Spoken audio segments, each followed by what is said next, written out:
ನೀವು tooth ಬ್ರಷ್ಗಳನ್ನು use ಮಾಡಿದ ನಂತರ ಇದನ್ನು ವೇಸ್ಟ್ ಅಂತ ಬಿಸಾಕ್ತಾ ಇರ್ತೀರಲ್ವಾ, ಸೊ ಇದನ್ನು ನೀವು ಈಗಲೂ ಕೂಡ ರಿಯೂಸ್ ಮಾಡ್ಕೊಳ್ಬೋದು.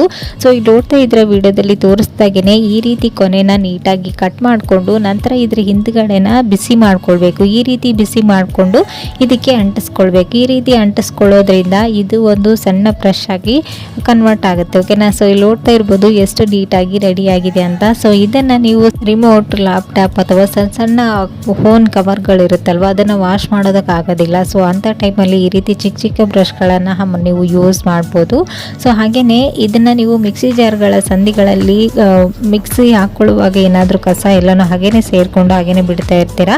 ಸೊ ಆವಾಗೂ ಮಿಕ್ಸಿ ಜಾರ್ ತುಂಬಾ ಹಾಳಾಗ್ತಾ ಇರುತ್ತೆ, ಒಂಥರ ಬ್ಯಾಡ್ ಸ್ಮೆಲ್ ಬರ್ತಾ ಇರುತ್ತೆ. ಸೊ ಈ ರೀತಿ ಚಿಕ್ಕ ಚಿಕ್ಕ ಬ್ರಷ್ಗಳನ್ನು ರೆಡಿ ಮಾಡಿಕೊಂಡು ನೀವು ಮಿಕ್ಸಿ ಜಾರನ್ನು ಕೂಡ ನೀಟಾಗಿ ಕ್ಲೀನ್ ಮಾಡ್ಕೊಳ್ಬೋದು. ನಾನಿಲ್ಲಿ ರಿಮೋಟನ್ನು ಕ್ಲೀನ್ ಮಾಡಿ ತೋರಿಸಿದ್ನಲ್ವ ಎಷ್ಟು ನೀಟಾಗಿ ಕ್ಲೀನ್ ಆಯ್ತು ಅಂತ. ಇವುಟನ್ನು ನಾವು ಡೈಲಿ ಯೂಸ್ ಮಾಡೋದ್ರಿಂದ ಅವಾಗವಾಗ ಡಸ್ಟ್ ಎಲ್ಲ ಸೇರ್ಕೊಳ್ತಾ ಇರುತ್ತೆ. ಸೊ ಈ ರೀತಿ ನೀವು ವೇಸ್ಟ್ ಅಂತ ಬಿಸಾಕೋ ವಸ್ತುಗಳಿಂದ ಹೀಗೂ ಕೂಡ ರಿಯೂಸ್ ಮಾಡ್ಕೊಳ್ಬೋದು. ಸೊ ಈ ಒಂದು ಟಿಪ್ಸ್ ಕೂಡ ಖಂಡಿತ ಯೂಸ್ಫುಲ್ ಆಗುತ್ತೆ. ಒಂದ್ಸಲ ಟ್ರೈ ಮಾಡಿ ನೋಡಿ. ಓಕೆನಾ.